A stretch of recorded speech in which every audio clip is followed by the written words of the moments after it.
They fought like soldiers, but weren't treated like soldiers. Over 800,000 women served in the Soviet Red Army during World War II. Nearly half of them saw direct combat as snipers, tank commanders, bomber pilots, and machine gunners, fully armed, fully trained, fully lethal. But when Nazi forces captured them, they weren't taken prisoner. They were executed, not in chaos, but by design. Orders signed by generals, driven by ideology. To the Nazis, armed women weren't just enemies. They were an abomination. So why were they seen as such a threat? And why has history remembered their deaths, but buried their survival? Soviet female combatants, the Red Army's forgotten warriors. The first time the German army encountered Soviet women in uniform, they didn't believe their eyes. It was the summer of 1941, and Operation Barbarossa had just begun. German troops surged into the Soviet Union, expecting a backward, broken enemy. What they didn't expect was rifle fire coming from a woman in a Red Army uniform. It was the first time many Wehrmacht soldiers had seen a female soldier, not as a nurse or helper, but standing in a trench, gun raised, ready to kill. At first, German reports ignored these sightings. Early field intelligence dismissed the idea outright. One general chalked it up to propaganda or confusion. Surely, they reasoned, women couldn't be organized fighters. But they were wrong. What they were witnessing was the largest organized female combat force in modern history. Historians would later estimate that by the war's end, close to 800,000 Soviet women had served in uniform. Of those, some 500,000 had been deployed to frontline positions. Far from being confined to support roles, these women fought as snipers, machine gunners, medics, radio operators, pilots, tank crews, and even underground partisans operating behind German lines. More than 200,000 received commendations for valor. 89 were awarded the title Hero of the Soviet Union, and nearly 100,000 of them never returned. To understand how so many Soviet women ended up on the front lines, we have to look back to the years before the war. In the 1920s and 30s, the Soviet Union began promoting a radical social experiment. Full gender equality, not just in factories and classrooms, but in warfare too. This vision wasn't just rhetoric. It was put into action through state-backed youth organizations like Osoaviakhim, short for the Society for the Assistance of Defense, Aviation, and Chemical Construction. Through Osoaviakhim, girls trained alongside boys in marksmanship, parachuting, and even aviation. Tens of thousands of young women earned badges as Voroshilov sharpshooters, named after Marshal Kliment Voroshilov. These weren't summer camps or hobby clubs. They were preparation for something the Soviet state believed was inevitable: total war. Still, when Germany invaded on June 22, 1941, the Soviet High Command did not plan to deploy women in large numbers.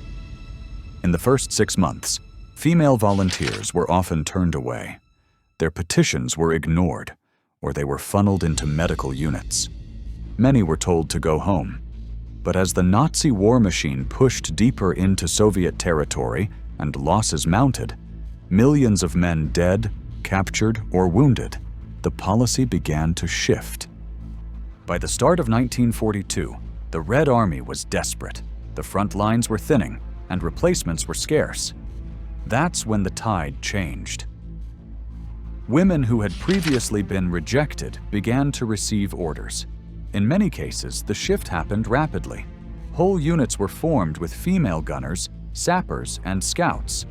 Some were trained in accelerated programs, weeks instead of months, and then sent straight to the front.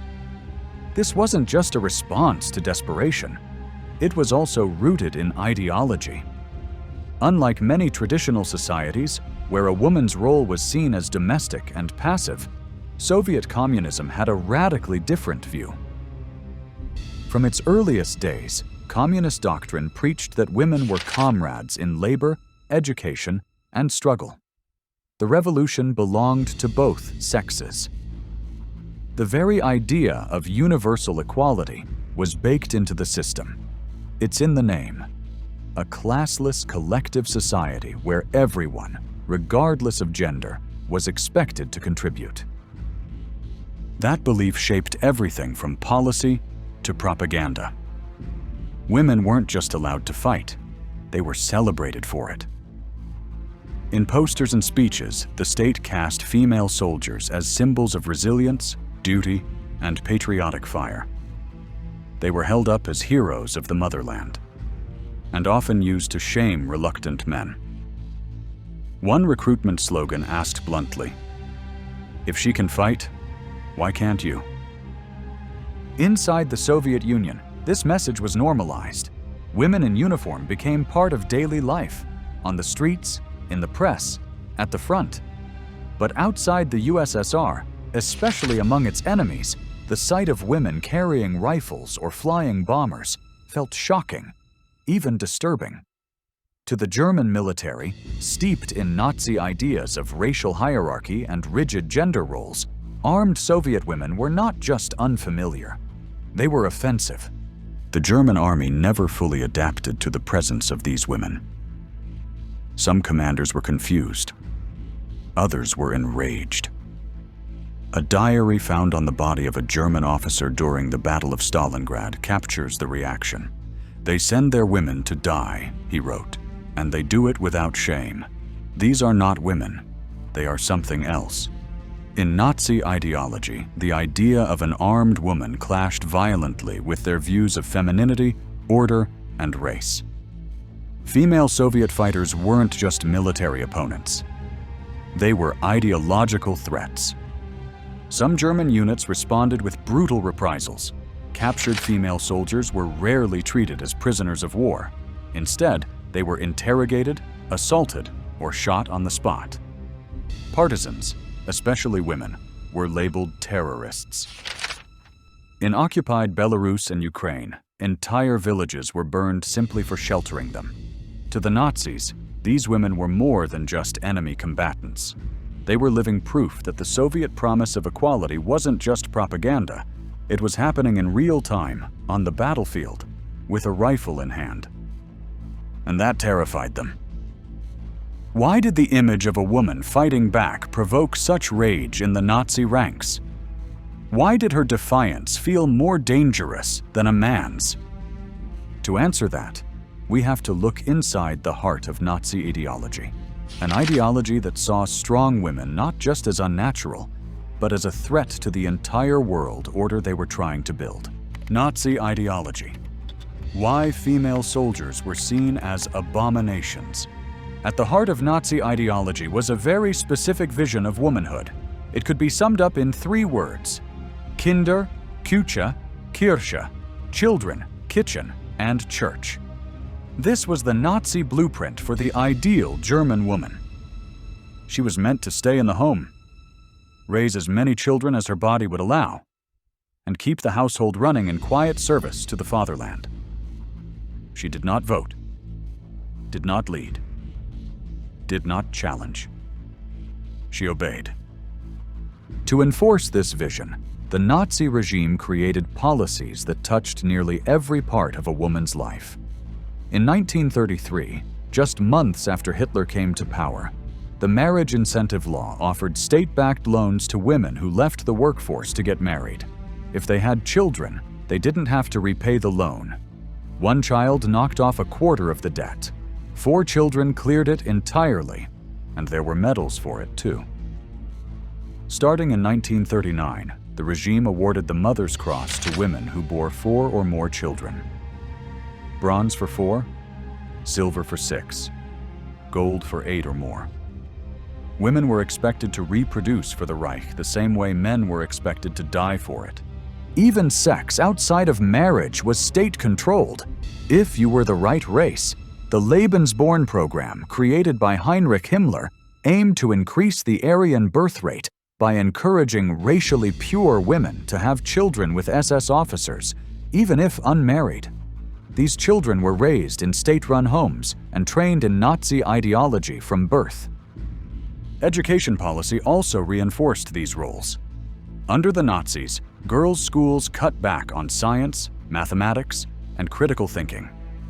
Instead, they focused on domestic skills, cooking, sewing, hygiene, and racial theory.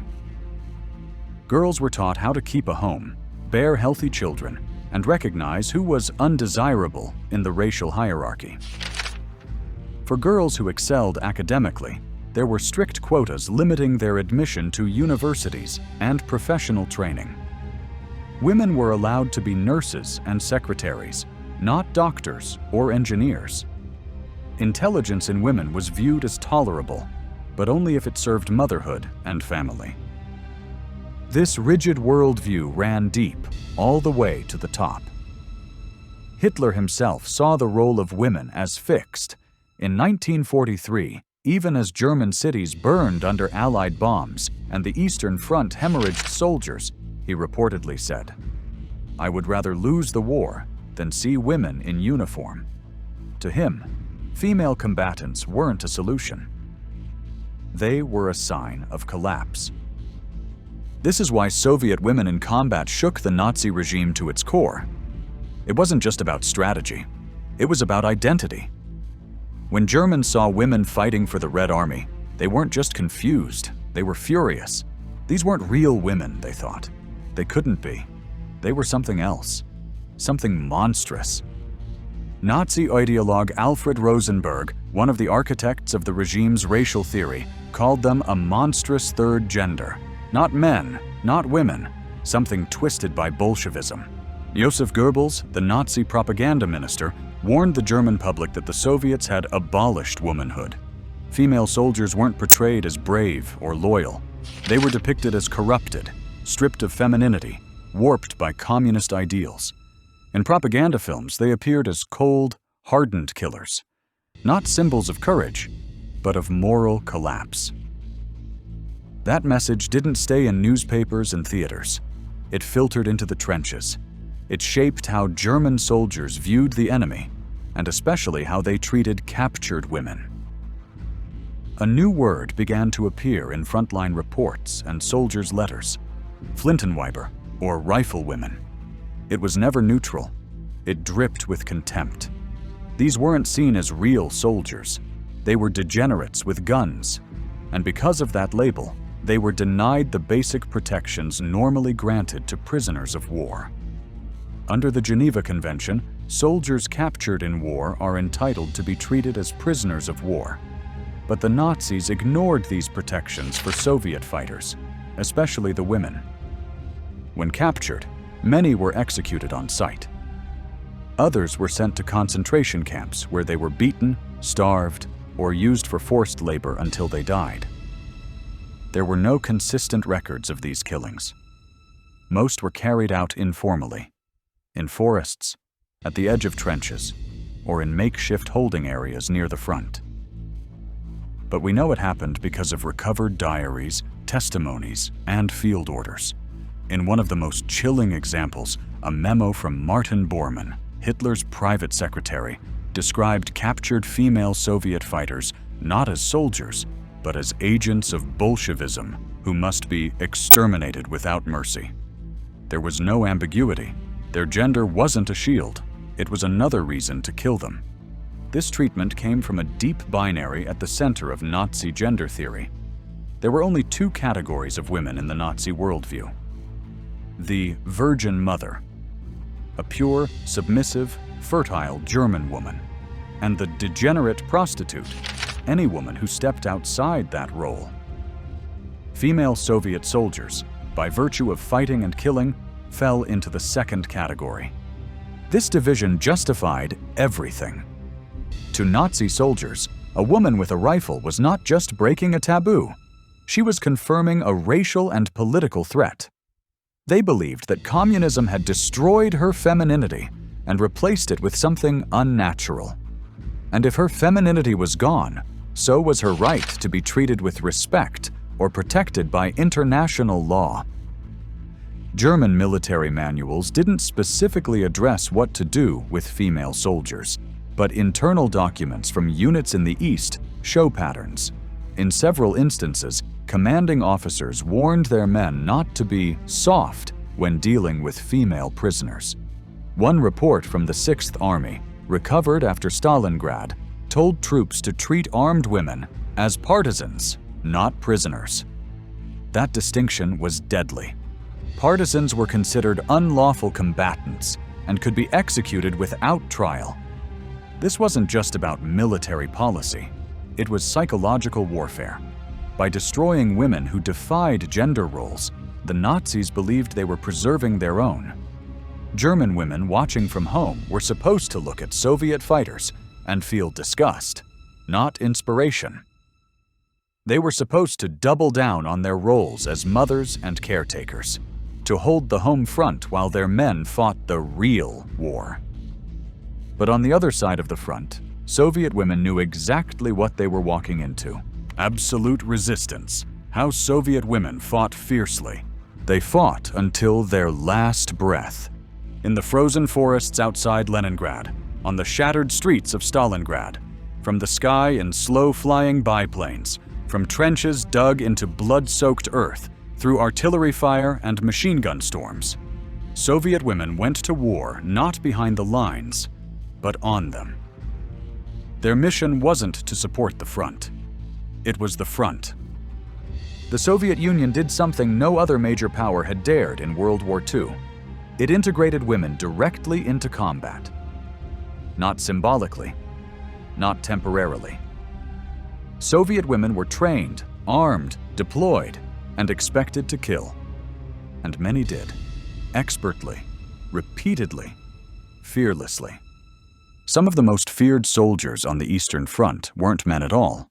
They were snipers, and the Soviets trained them with absolute seriousness.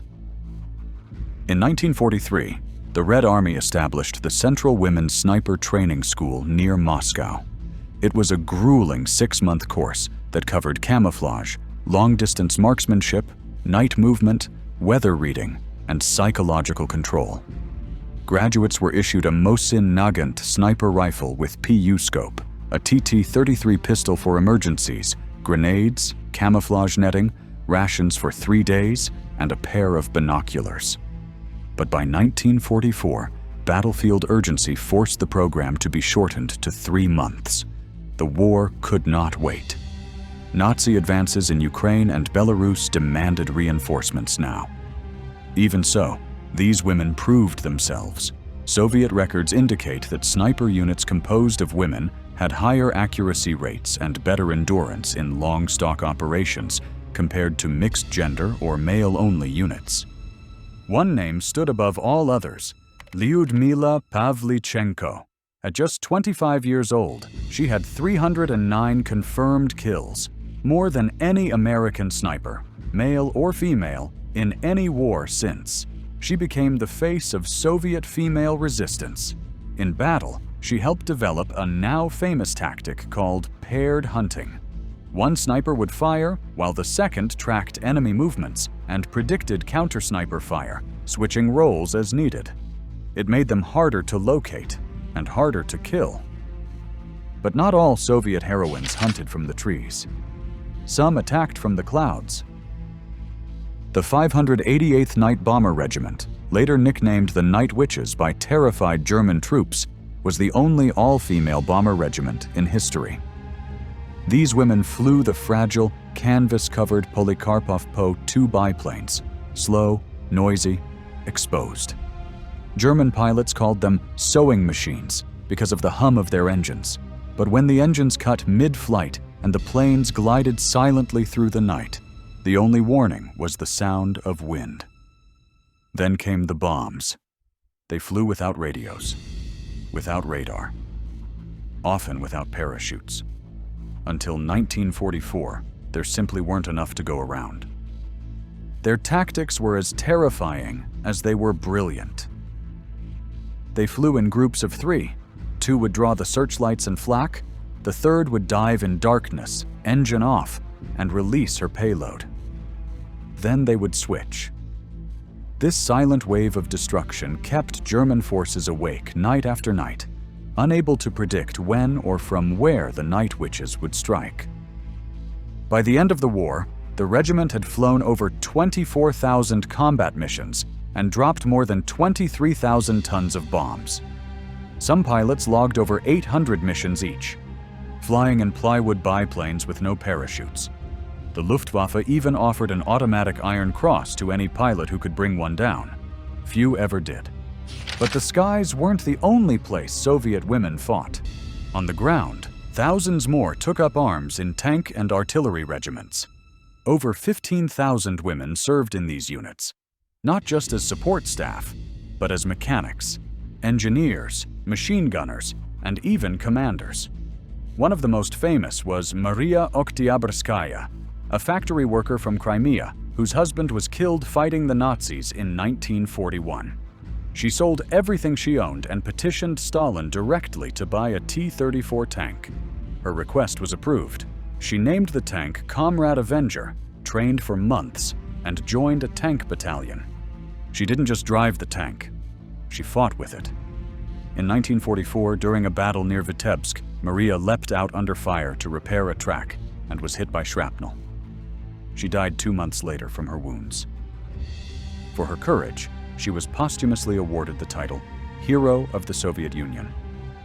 Maria's story was extraordinary, but she was far from alone. Across the front, in the air and on the ground, Soviet women fought in staggering numbers. Not just as symbols, not just in one-off roles, but as a core part of the Red Army's war machine. Military archives tell the story.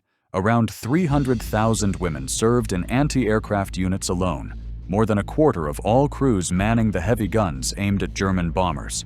Another 300,000 worked in communications, decoding enemy messages under falling bombs, or climbing telephone poles while artillery shells landed nearby, risking their lives to keep the war connected.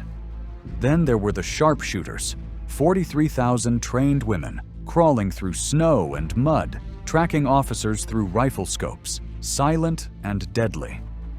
More than 2,000 took to the skies as pilots and navigators, flying bombing runs deep into German territory, guiding squadrons through storms using little more than charts, math, and raw nerve. And on the ground, in the blood and dirt of no man's land, were the medics. Some 40,000 women served on the front lines, sprinting through machine gun fire to reach the wounded. Soviet records show female medics had one of the Army's highest fatality rates, because they were always the first to run toward danger. Some carried more than 30 injured men from a single battlefield. They were soldiers in every way but name. And behind the front lines, tens of thousands more joined partisan units. They blew up railways, ambushed German patrols, smuggled ammunition, and passed messages through forests and villages crawling with Nazi troops. These women fought without uniforms, often without backup, and under constant threat of execution if caught. But courage like that doesn't appear out of nowhere. You don't risk everything, your life, your family, your future, without something burning inside. So what drove them? For some, it was personal. Revenge. Their homes had been torched, their parents gunned down, their siblings buried in shallow graves. One sniper, Nina Lobkovskaya, joined the Red Army after seeing her father hanged in a Nazi-occupied village. Others had seen their entire towns wiped off the map and decided that if they were going to die, they would take Germans with them. For others, it was duty, patriotism. The motherland was under attack, and every inch lost felt like a wound to the soul. They had grown up reciting poems about sacrifice, watching parades of veterans, learning in school that love for one's country meant being ready to die for it. When the war came, that lesson became real. And for many, the motivation ran even deeper. It was ideological. They were children of the revolution, raised in a state that told them men and women were equals. In classrooms and training camps, they were taught that heroism had no gender. The war, brutal as it was, offered them a chance to prove it, not just to others, but to themselves. While for some, war offered social mobility. The army paid more than factory work. It promised medals, respect, and even education after the war. But none of that came easy. Many faced internal sexism. Male officers doubted their strength, discipline, or loyalty. Some refused to assign women to combat roles, even when they were trained and ready. Alexandra Boyko, a tank mechanic who served on the Leningrad front, kept a diary where she recorded the attitudes of the men around her. "They look at us like ghosts," she wrote, "as if they can't believe we are real. Some won't talk to us. Some stare as if waiting for us to cry or faint. They don't understand why we are still here." But by late 1944, those doubts were fading. Field reports began to show a pattern. Units that included women had lower desertion rates, better morale under shelling, and higher cohesion when surrounded. Female snipers were noted for their patience, female medics for their stubborn refusal to abandon wounded men. Female pilots were celebrated for flying mission after mission with barely any rest. They had proven their worth, and that made them even more dangerous in the eyes of the enemy. Because if women could fight like this, if they could endure, lead, and kill, then everything the Nazis believed about gender, race, and power began to crack. So they tried to erase them.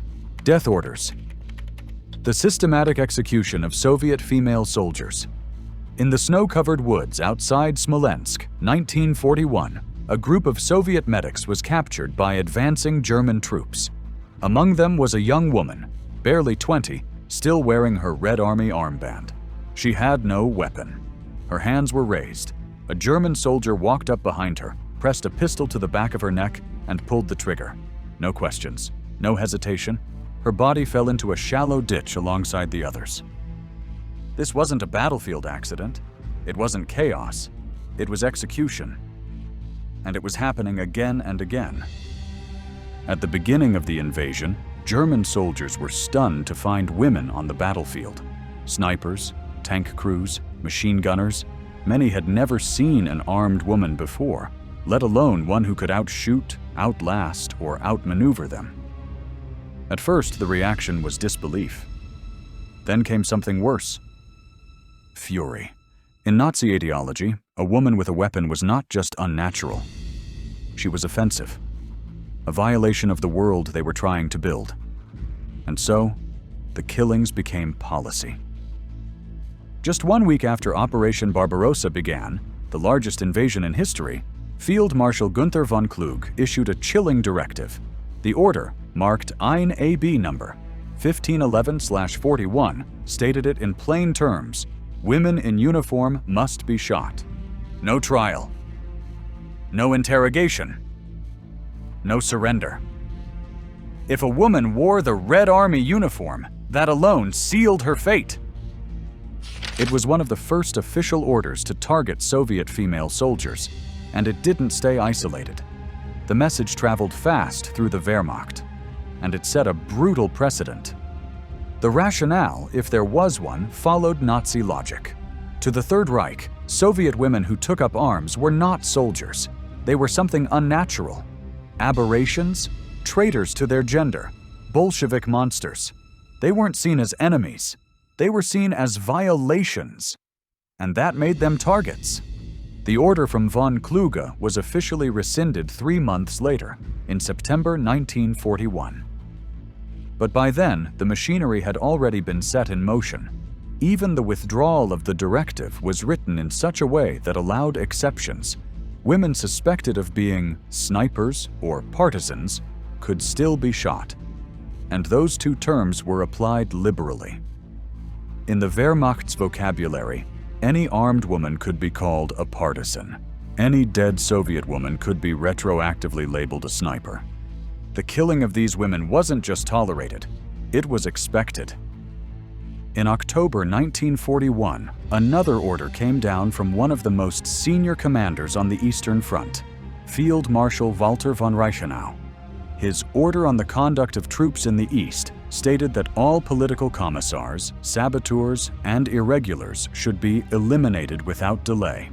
Reichenau added one more group to that list: the Flintenweiber, the rifle women. He didn't use the term Soldatinnen, the neutral German word for female soldiers. He used the slur. The word suggested not just a woman with a weapon, but a woman who had violated the natural order. Hitler endorsed Reichenau's directive. Copies were sent to frontline units. Officers were told to brief their men. And just like that, it became standard operating procedure to shoot Soviet women who had fought. And the orders kept coming. On November 25, 1941, General Ernst Hammer of the 9th Army issued Operational Order 93. It was even more blunt. Any Soviet woman in uniform or found with weapons was to be shot immediately. The order included no mention of interrogation, no room for discretion. Hammer's unit had encountered female snipers and medics in the Bryansk sector. Rather than treat them as POWs, he resolved to remove the problem entirely. Less than 3 weeks later, on December 14th, General Georg von Langermann, commander of the 4th Panzer Division, circulated an even darker directive: hang female Soviet fighters publicly, as a warning. His report described how Eastern women were undermining morale and disrupting discipline. He called for exemplary punishment to reinforce German authority.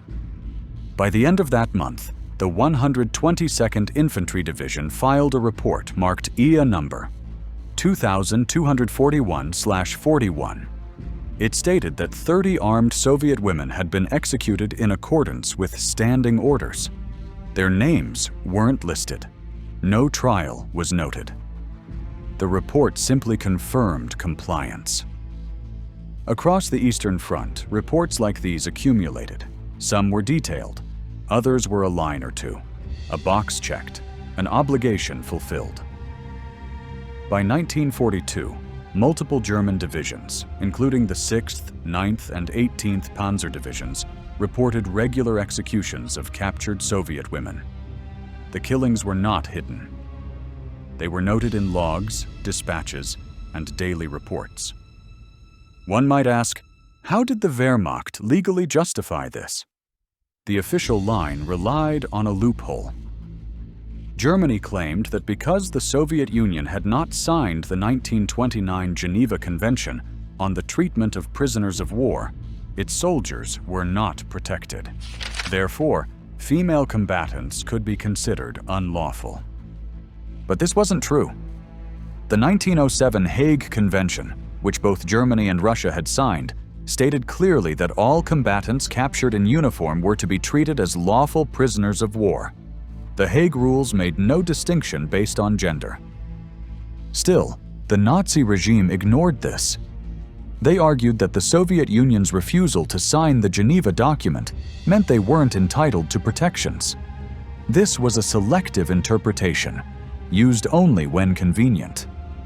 The same logic was not applied to male Soviet soldiers in all cases, but with women, it became a blanket justification for murder. Propaganda war: how Nazi media dehumanized Soviet female fighters. But the killings didn't happen in a vacuum. They weren't just the result of battlefield orders. From the very first months of the invasion, another campaign was already underway. Less visible, but just as lethal. The Nazi propaganda machine was moving into gear. It wasn't enough to shoot a prisoner, not if she looked like someone's sister or daughter. The regime understood this. If you wanted ordinary soldiers to kill women, on sight, without hesitation, you had to make them into something else. Something grotesque. Something that deserved it. So Nazi propaganda didn't just target the Red Army. It focused in on the women. It stripped them of femininity, of humanity, and replaced it with something monstrous. These weren't just enemies. They were a threat to the natural order, a racial danger, a moral contagion. This messaging had three goals. First, to give the killers a reason, a justification, a way to live with what they were doing. Second, to shape public opinion back home, to make sure ordinary Germans saw these women not as victims, but as vermin. And third, to send a warning, to terrify Soviet civilians, partisans, and occupied towns. If you let your women fight, this is what happens to them. That's where the real groundwork for mass violence began.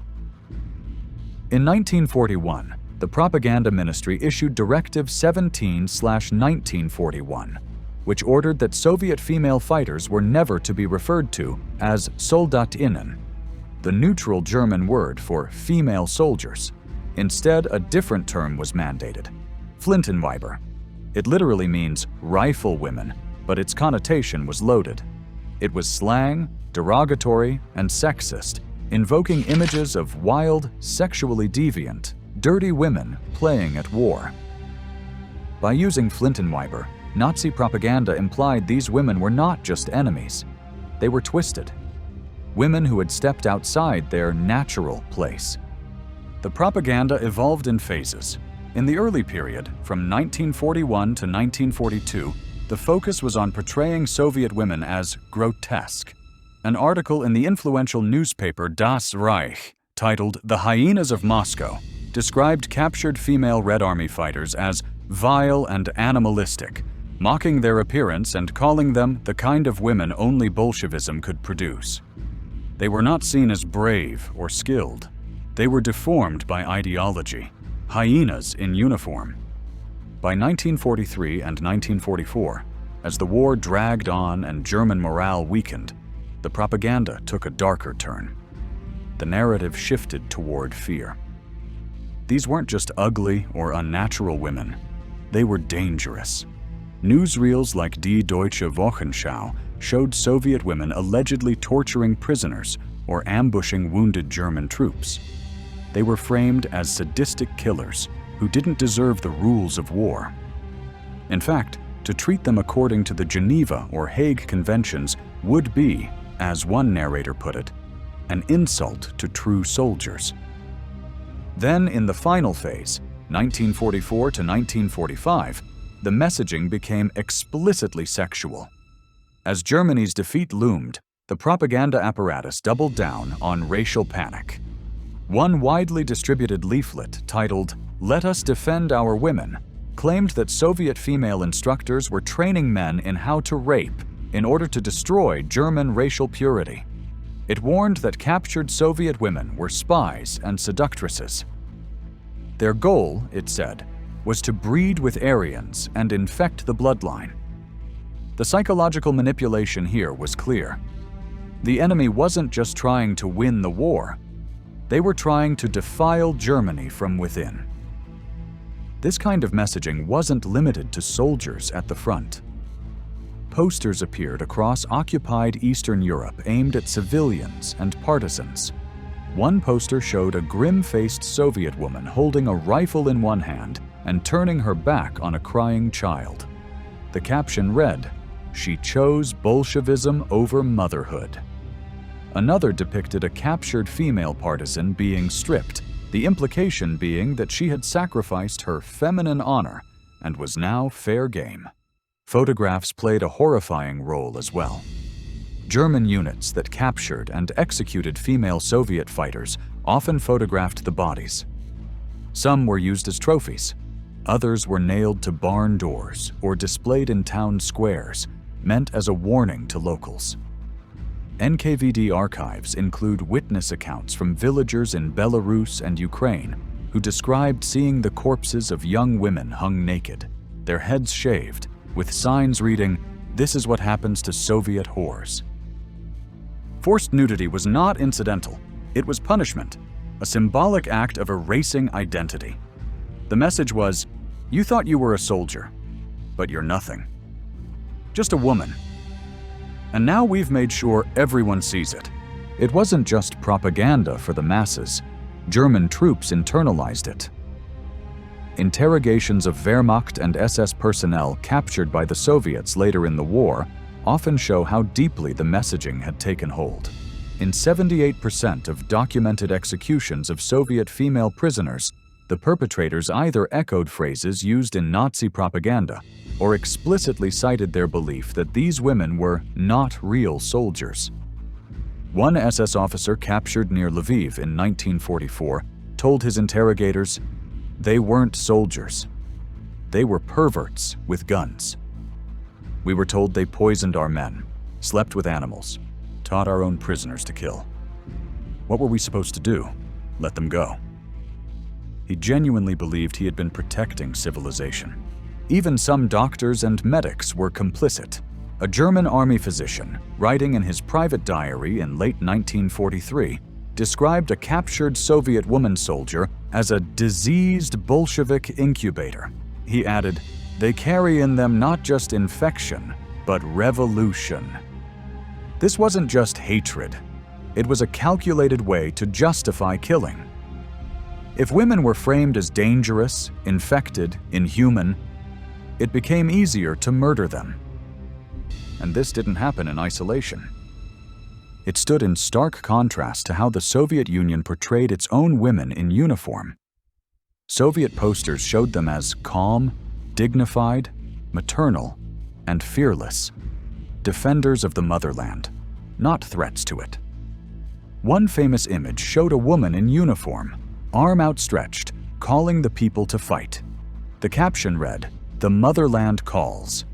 Soviet media turned real women, like sniper Lyudmila Pavlichenko and bomber pilot Marina Raskova, into national heroes. The Nazis took the opposite approach. Especially in occupied areas, propaganda turned female fighters into objects of shame. Posters accused them of abandoning their children and destroying their feminine honor. They weren't shown as warriors. They were portrayed as something twisted.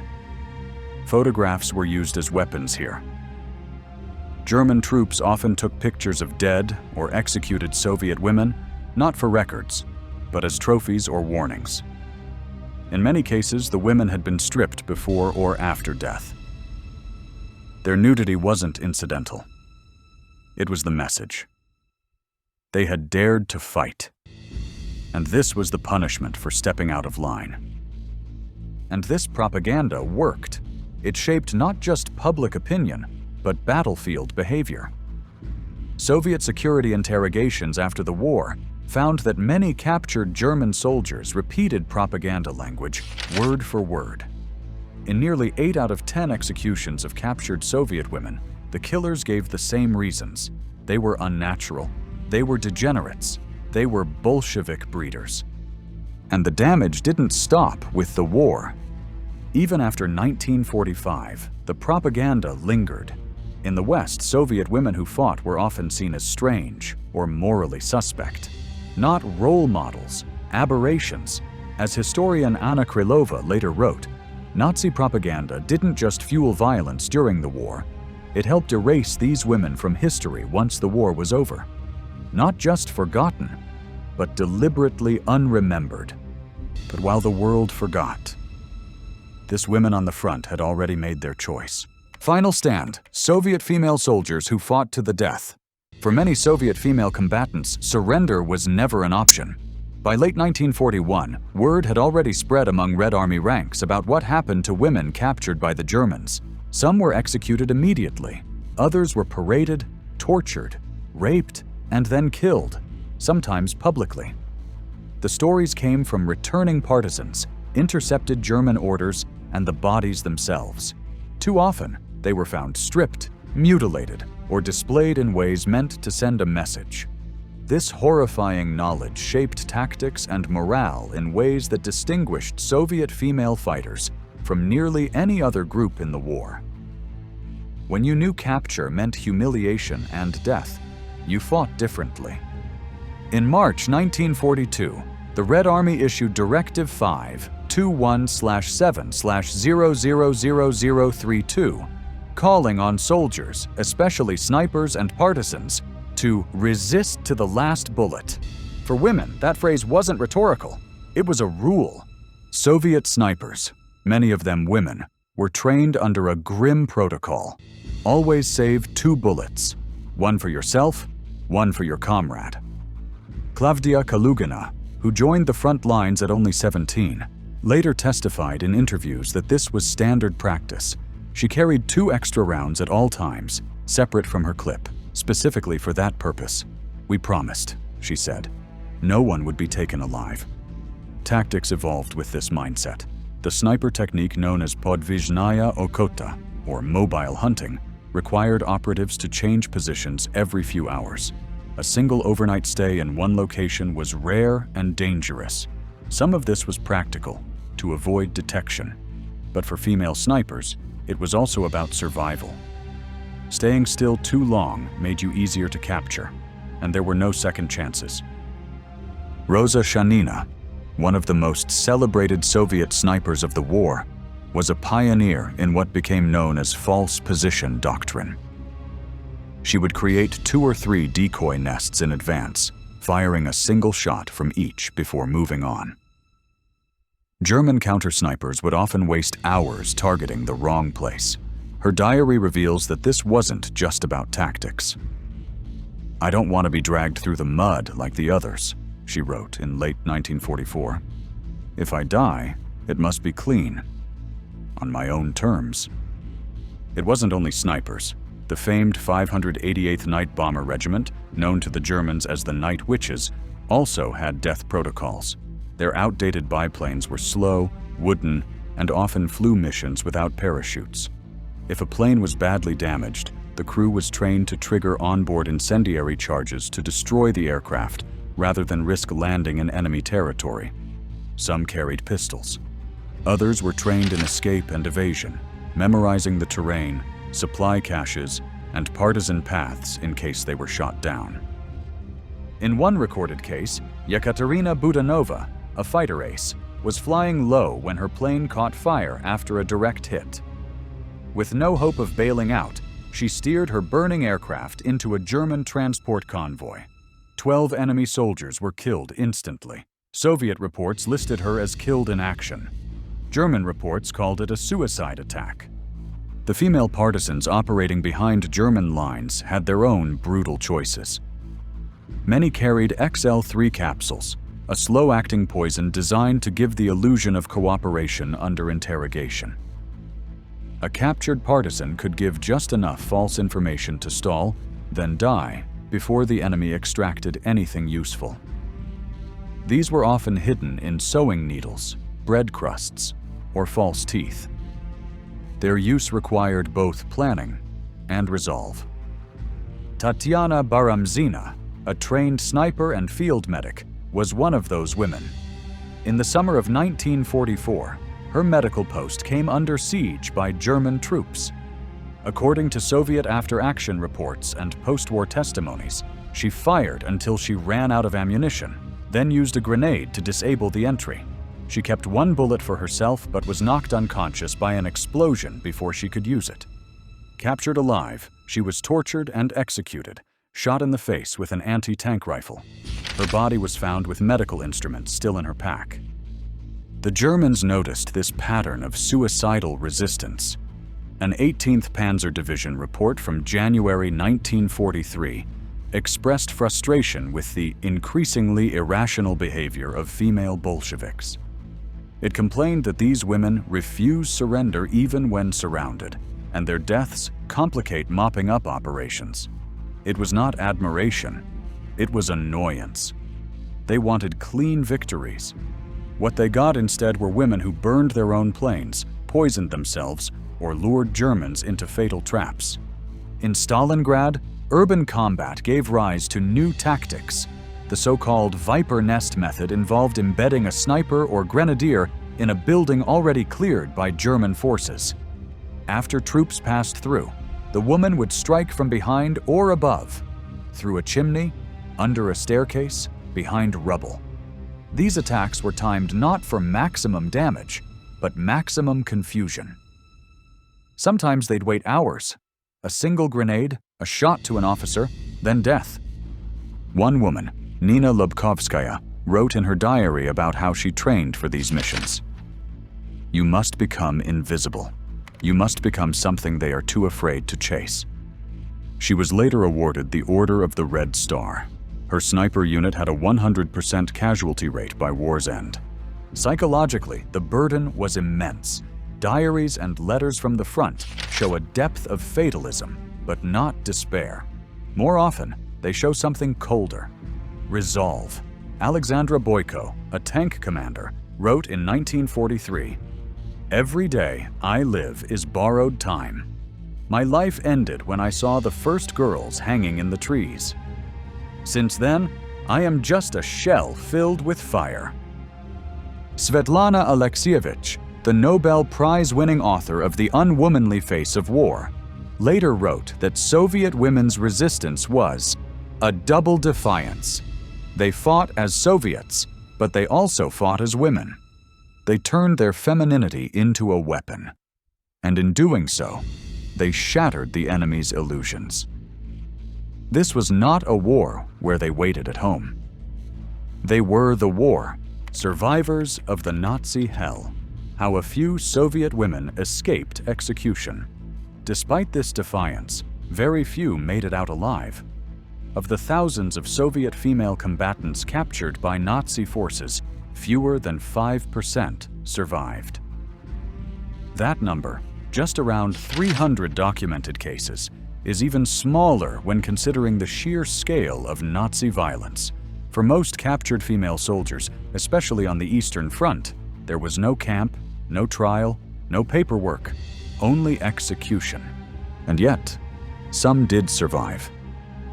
And they survived not by luck alone, but through quick thinking, deception, and in many cases a chilling level of adaptation. Patterns in their testimonies show recurring strategies, acts of calculated survival that pushed them far beyond what was ever expected from soldiers, male or female. The most common survival tactic among captured Soviet women was to present themselves not as combatants, but as medical staff. This wasn't just a bluff. It was a calculated exploitation of a bureaucratic gray zone in Nazi execution orders. Orders like Einzelfallentscheidung 1511/41 clearly stated that female soldiers in uniform were to be executed. But medics? That was less clearly defined. So Soviet command adapted.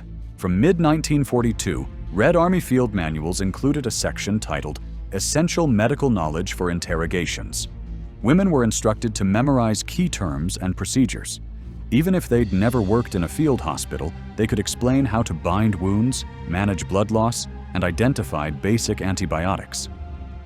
Some, like Anna Yegorova, took it further.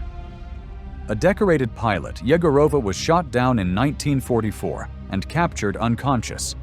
Upon waking in a German military hospital, she posed as a flight nurse and convinced a sympathetic Polish nurse to back up her story. Her real knowledge of aviation medicine helped sell the lie. She was transferred to a prisoner of war camp rather than executed and survived the war, though barely. In later interviews, she credited knowing how to dress a chest wound as what saved her life. Roughly 78 known survivors escaped execution because they had rare technical or linguistic skills that made them temporarily useful. These women were often taken to interrogation centers or field hospitals, sometimes even to officer headquarters, and spared for a while. Dr. Vera Oyna, a trauma surgeon attached to the 4th Ukrainian Front, was captured during a German push near Zaporozhye in 1943. Instead of being shot, she was reassigned to a Wehrmacht field hospital to treat wounded German soldiers. She performed amputations, cleaned wounds, and secretly smuggled information by writing on the insides of plaster casts, data later retrieved by partisans. Some of these survivors were sent to dedicated intelligence centers, such as the Lutzen Interrogation Center in East Prussia, where Soviet pilots were held and questioned for information on aircraft design and flight patterns. Of the 16 women known to have passed through Lutzen, 4 survived the war. The rest were executed once they were deemed no longer useful. One of the few places that systematically received Soviet female prisoners was Ravensbrück, the largest concentration camp for women in the Reich. Around 18,000 Soviet women were sent there, including 997 identified as former combatants. For them, survival was an even steeper climb. Conditions were brutal. Soviet prisoners were placed in the lowest categories, given the heaviest labor, and subjected to medical experiments. The mortality rate for Soviet women at Ravensbrück was roughly 65%. But even here, resistance took form. Soviet inmates created mutual aid groups known as semya, families, to share food, protect each other from beatings, and care for the sick. These cells were usually 4 or 5 women who made a pact to survive together or die together. Some of them lasted years, others collapsed after weeks. Education became another act of rebellion. A secret program called the Shapushi Universitet, or Whispered University, was born. In it, women took turns reciting lessons in math, history, literature, and foreign languages in whispers during forced labor or in the barracks. Knowledge, in a place designed to erase identity, became a form of resistance. Nina Anisimova, a ballet dancer turned partisan, survived Ravensbrück in part by mentally choreographing entire ballets each night. She never spoke them aloud, but in interviews years later, she described movements and compositions in detail. "It kept my brain from turning to ash," she said. "It reminded me that I was still myself." Others survived by vanishing into the population, erasing their identities and becoming someone else. Olga Omelchenko, a sniper from Kharkiv, was captured during a retreat in 1942, but managed to escape her transport train by jumping into a frozen river. She survived for 14 months posing as an illiterate Ukrainian laborer, using forged documents and a convincing rural accent. She worked on a German farm and kept her head down, never admitting she could read or write.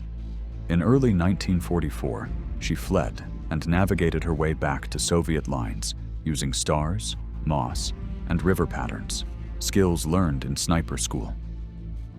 But not everyone was as lucky. Coming home wasn't always a victory.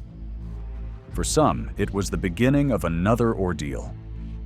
Under Soviet Order Number 270, issued in 1941, all Red Army soldiers captured by the enemy were considered traitors to the motherland, unless proven otherwise. The presumption was guilt, not survival. Captured women who returned, either through escape, prisoner exchanges, or liberation, were sent directly to SMERSH, Soviet military counterintelligence, for interrogation. Many were held for weeks or months in filtration camps. They were asked the same questions over and over. Why weren't you executed? What information did you give the Germans? Who were your contacts? For survivors like Anna Yegorova, the aftermath was nearly as brutal as captivity. Though she had risked her life flying reconnaissance missions and survived both German and Soviet scrutiny, she was labeled politically dubious. That label followed her for decades. She was denied entry into several universities, lost her pilot's license, and struggled to find stable work. Others fared worse. Some women were arrested again, this time by their own government, and sent to labor camps in Siberia. The logic was cruel. If you were not dead, you must have collaborated. And so many chose silence. Stories of heroic deaths were safe. They aligned with Soviet ideals of sacrifice and loyalty. But stories of capture, torture, and survival? Those were dangerous. They invited suspicion, not medals. When asked why she never spoke about her time in Ravensbrück until the 1980s, one woman answered, "Because no one asked. And if they did, they didn't want to know the real answers." Another said, "Better to say your sister died a hero than say she came back broken." Svetlana Alexievich later described this silence as the hardest kind of suffering. "Surviving was harder than dying heroically," she wrote. "A dead woman becomes a statue. A living one has to carry the questions." By the 1960s, most of these women had vanished from public memory. Their names weren't in textbooks, their faces weren't on stamps. What remained were scraps, archived field reports, faded photographs, fragments of testimony.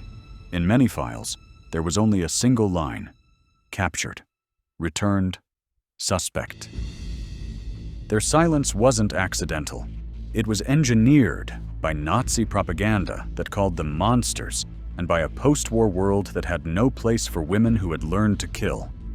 But memory doesn't stay buried forever. In recent decades, their stories have begun to surface. Through diaries smuggled home from the front, through interview tapes left in dusty archives, through the work of daughters, nieces, and historians stitching together the lives that history tried to erase. And what we've recovered isn't just heroism. It's rage, grief, endurance. These women weren't symbols. They were soldiers. They crawled through minefields. They dragged the wounded under fire. They watched friends die. And when it was over, they were told to go home and never speak of it again. Some were executed, some survived. All were forgotten, but forgetting was never the end of their story. Being remembered, on their own terms, is.